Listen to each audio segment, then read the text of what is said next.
When we think of pirates, few names ignite the imagination, like Edward Teach, more famously known as Blackbeard, the towering, smoke-wreathed figure who stalked the seas of the Caribbean and the American coast in the early 18th century. To his enemies, he was a demon of the sea, a monster who could strike terror into the bravest of sailors without even firing a cannon. And to his crew, he was both a leader and a terrifying reminder that fear itself could be wielded as a weapon, as sharp as any cutlass. Blackbeard was not born into wealth or nobility. Like many pirates, he came from obscurity, likely from Bristol in England, a port city, where trade ships and naval vessels filled the harbors and offered young men both opportunity and danger. By the time he appeared in history, he was already a seasoned sailor, hardened by war, commerce, and the treacherous tides of the Atlantic. He rose to fame when he captured a massive French slave ship, which he renamed the Queen Anne's Revenge. Armed with 40 cannons and manned by a ruthless crew, the ship became his floating fortress, a terror that made merchants tremble and naval commanders lose sleep. What made Blackbeard unforgettable, however, was not just his firepower, but his flair for theatrics. Before battle, he would braid slow-burning fuses into his thick black beard, lighting them so that smoke and sparks framed his face in a hellish glow. To his enemies, he appeared as if the devil himself had climbed aboard their decks. Many surrendered without a fight, and that was exactly how Blackbeard wanted it, because a ship handed over in fear brought more wealth than one sunk after a bloody battle. His most daring exploit came in 1718 when he blockaded Charleston, South Carolina, holding the port hostage for medical supplies. Imagine the audacity: an outlaw pirate choking off an entire colonial city, with the authorities powerless to stop him. This act cemented his legend, but also signed his death warrant, because governments could no longer tolerate his defiance. Later that year, he was hunted down by Lieutenant Robert Maynard off the coast of North Carolina. In the final battle, Blackbeard fought like a man possessed, taking 5 musket balls and more than 20 sword wounds before collapsing, his body refusing to surrender until the very last breath. His severed head was hung from Maynard's ship as proof of victory, but instead of killing his legend, it only ensured that his ghost would haunt the seas forever. While Blackbeard remains the face of piracy for many, another man surpassed him in raw success and wealth, though he is not always as widely remembered: Bartholomew Roberts, better known as Black Bart. Unlike Blackbeard's fiery theatrics, Roberts was a man of precision, calculation, and relentless ambition. He was Welsh, born around 1682, and his entry into piracy was almost accidental. He began his career as a merchant sailor, working his way across the Atlantic trade routes. But fate intervened when he was captured by pirates off the coast of Africa. Instead of resisting, Roberts adapted. Within weeks, he proved himself so capable that he was elected captain after the death of his predecessor. From that moment on, Roberts transformed into one of the most successful pirates in history, capturing more than 400 ships during his career, a staggering number that dwarfs the exploits of most of his contemporaries. His targets were not random. Roberts was methodical, hunting rich Portuguese, British, and Spanish vessels carrying gold, ivory, slaves, and valuable trade goods. He became infamous for his strict code of conduct aboard his ship. While many pirate crews were unruly and chaotic, Roberts enforced discipline, banning gambling, limiting drinking, and requiring lights out at 8 o'clock. This order made his crew far more effective, and his reputation for efficiency spread across the seas. One of his greatest captures was a fleet of Portuguese ships laden with riches, from gold dust to precious stones, and his ability to intercept convoys made him a nightmare for colonial powers. Unlike Blackbeard, who cultivated fear with his appearance, Roberts cultivated fear with his success. Merchants knew that if he was in the region, no ship was safe. His death marked the decline of the golden age of piracy, but his legacy remains that of the most successful pirate of them all, a man who showed that piracy could be as much about strategy and discipline as it was about greed and violence. Not all pirates were men, and some of the most fascinating figures in piracy were women who defied the expectations of their age and carved their names into legend with steel and fire. Anne Bonny and Mary Read are 2 such figures, women whose lives became symbols of defiance and survival in a world dominated by men. Anne Bonny was born in Ireland, but grew up in the American colonies. Her fiery temper and refusal to conform to the role expected of women made her notorious even before she turned to piracy. She fell in love with the pirate Calico Jack Rackham, and joined his crew disguised as a man, though her true identity quickly became known. Anne fought fiercely, wielding pistols and cutlasses with a ferocity that rivaled or even surpassed her male counterparts. Mary Read's path was equally unconventional. Raised as a boy by her mother to secure an inheritance, Mary grew up accustomed to living disguised as a man. She served in the military, fought in wars, and eventually turned to piracy, where she met Anne Bonny. The two women became close allies, and together they became infamous for their courage in battle. When Rackham's ship was finally captured in 1720, it was Anne and Mary who fought to the very end, while most of the men cowered below deck, too drunk to resist. Captured and sentenced to hang, both women claimed to be pregnant, delaying their executions. Mary died in prison, but Anne's ultimate fate remains uncertain. Some believe her father intervened and secured her release, allowing her to disappear into obscurity. Their story, however, endures as a testament to the fact that piracy was not solely a man's domain. It was a stage where anyone brave or reckless enough to risk everything could make their mark. Then there was Henry Morgan, a name that straddles the line between pirate and privateer, and whose legacy is one of both brutal plunder and national heroism, depending on who tells the story. Born in Wales around 1635, Morgan made his way to the Caribbean, where he joined the ranks of privateers, pirates sanctioned by governments to attack the enemies of the crown. Morgan's specialty was targeting the Spanish, whose colonies in the Americas were overflowing with riches. His most infamous raid was the sack of Panama in 1671, where he led a force of buccaneers across the Isthmus of Panama to attack the wealthy city.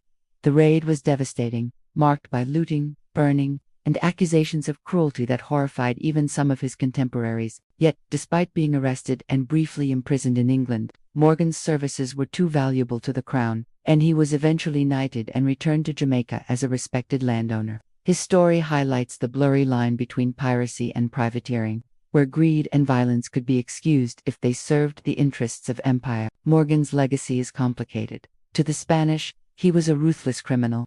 To the English, he was a hero who expanded their power and wealth. Either way, his insatiable hunger for gold and treasure secured his place in history. Another pirate whose name endures is Captain William Kidd, though his reputation is one of tragedy and controversy. Kidd began his career not as a pirate but as a privateer, tasked with protecting English interests and hunting down pirates. However, the lure of wealth proved too strong, and Kidd himself crossed the line into piracy. His capture of the Quedagh Merchant, a wealthy Armenian ship carrying silk, gold, and valuable cargo, brought him riches but also sealed his fate. Branded a pirate, Kidd was arrested and brought back to England, where he stood trial in one of the most sensational cases of the era. Despite his protests that he had remained loyal to his commission, he was found guilty and hanged in 1701. His body was displayed along the River Thames as a warning to others. But rumors that he had buried treasure before his capture gave rise to the enduring myth of Captain Kidd's lost hoard. For centuries, treasure hunters have searched for his hidden riches, turning Kidd into a symbol not just of piracy but of the tantalizing idea that unimaginable wealth might still lie buried, waiting to be found. Piracy was not just about individual figures, but about the broader hunger for expensive materials that drove men and women to risk everything on the high seas. Gold, silver, jewels, silks, spices, sugar, rum, and slaves. All of these were commodities that fueled the global economy and made the oceans irresistible hunting grounds for pirates. Each famous pirate, from Blackbeard's smoky theatrics to Bartholomew Roberts' ruthless precision, from Anne Bonny's defiance to Henry Morgan's sanctioned brutality, reveals the same underlying truth. They were all chasing the wealth of nations, and they were willing to kill, burn, and betray to seize it. Their stories endure not just because of their violence, but because of their audacity, the courage to defy empires, to live free of law, and to gamble everything for the chance at unimaginable riches. The fact that we still remember them centuries later, in books, movies, and legends, shows that the allure of treasure and rebellion remains as strong as ever, even in a world where the age of sail has long passed. Blackbeard's reputation as the most feared pirate of the golden age of piracy was not built overnight, but rather carefully cultivated through a combination of daring actions, brutal intimidation, and calculated psychological warfare. Unlike many pirates who relied solely on violence or sheer numbers, Edward Teach understood that perception was often more powerful than brute force. His ability to instill terror into both sailors and coastal towns made him legendary, and this reputation often allowed him to achieve victories without excessive bloodshed. By the early 18th century, his name was whispered in ports from the Caribbean to the American colonies, and the mere sight of his flag could make crews surrender without a fight.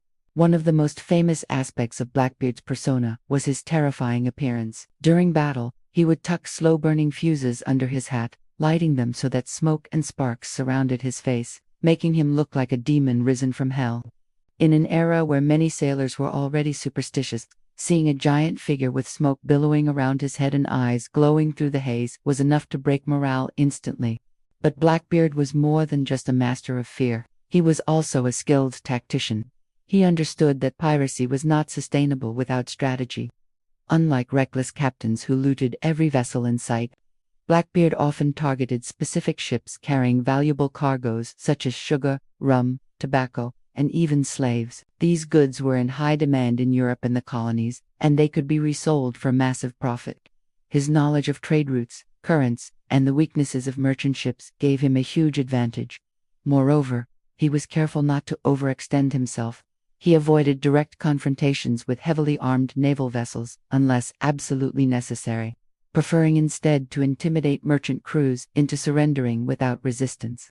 This combination of cunning and brutality ensured his survival in an occupation where most pirates lasted only a few years. Perhaps the peak of Blackbeard's power came in 1717, when he captured a massive French slave ship called La Concorde. After seizing it, he refitted the vessel with 40 guns and renamed it Queen Anne's Revenge. This ship became his flagship and symbol of terror across the seas. With it, Blackbeard commanded one of the most formidable pirate fleets of the age. For months, he roamed the Caribbean and American coastline, blockading ports and raiding ships with near impunity. One of his most audacious moves came in May 1718 when he blockaded the port of Charleston, South Carolina. For nearly a week, his fleet stopped every ship entering or leaving the harbor, holding the entire city hostage. He even captured a prominent group of passengers, including the son of a wealthy planter, and demanded a ransom not in gold or silver, but in medical supplies. Charleston had no choice but to comply.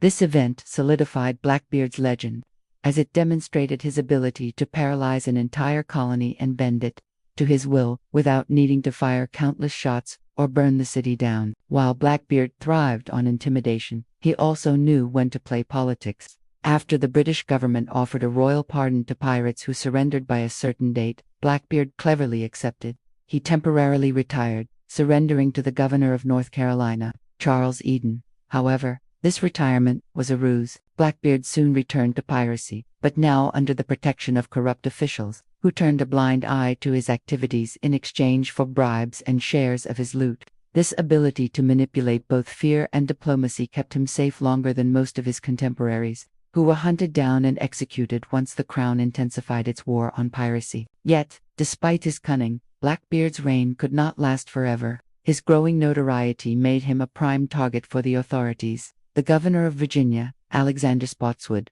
became determined to eliminate him, fearing his presence would destabilize colonial trade and security. In November 1718, Lieutenant Robert Maynard of the Royal Navy set out with 2 armed sloops to confront him. The final battle took place at Ocracoke Island in North Carolina. Accounts describe a fierce fight, with Maynard's forces initially ambushed by Blackbeard's men. But Maynard had hidden soldiers below deck, and when Blackbeard's crew boarded his ship, the hidden troops surged out and overwhelmed them. Blackbeard fought ferociously, reportedly sustaining over 20 sword wounds and 5 gunshot wounds before finally collapsing. After his death, his head was cut off and hung from the bow of Maynard's ship as a gruesome warning to other pirates. Despite his violent end, Blackbeard's legacy endured. He became the ultimate symbol of piracy, ruthless, cunning, and larger than life. Unlike many pirates who were quickly forgotten, his image lived on in popular imagination. Part of this is because his life embodied the contradictions of piracy itself. He was cruel, yet charismatic, violent, yet strategic, feared, yet admired. To his crew, he was a capable leader who often distributed plunder fairly, ensuring loyalty. To his enemies, he was a monster whose reputation for cruelty made resistance seem futile. His story raises fascinating questions about morality, power, and survival in a lawless world. Was he truly heartless, or was he simply playing a role, using terror as a tool to achieve his ends? Some historians argue that Blackbeard was less bloodthirsty than legend suggests, pointing out that he rarely killed prisoners unnecessarily. Instead, he cultivated his terrifying image so effectively that he rarely needed to resort to mass violence. Blackbeard's tale also reflects the larger context of the golden age of piracy. This era emerged in the aftermath of war, when thousands of sailors and privateers found themselves unemployed after conflicts such as the War of the Spanish Succession. Many turned to piracy out of desperation, seizing opportunities in the vast and poorly patrolled waters of the Caribbean and Atlantic. Colonial powers were stretched thin, and pirates exploited this weakness to carve out temporary empires at sea. In this sense, Blackbeard was not just an individual villain, but a product of his times. His rise and fall mirrored the brief but explosive flourishing of piracy during the early 18th century, which was eventually crushed by coordinated naval crackdowns and economic reforms. Even today, Blackbeard's story continues to capture the imagination. He is portrayed in countless books, films, and television shows. Often, as the quintessential pirate, his image has been romanticized and exaggerated, but the core of his legend remains intact. A man who understood that power was not just about weapons or ships, but about fear, reputation, and control. His ability to craft a persona so terrifying that it still echoes through history makes him one of the most fascinating figures of maritime lore. The smoke-wreathed demon with a burning beard may never have existed exactly as described, but in the minds of sailors, merchants, and colonists of his time, Blackbeard was as real as death itself and just as inevitable.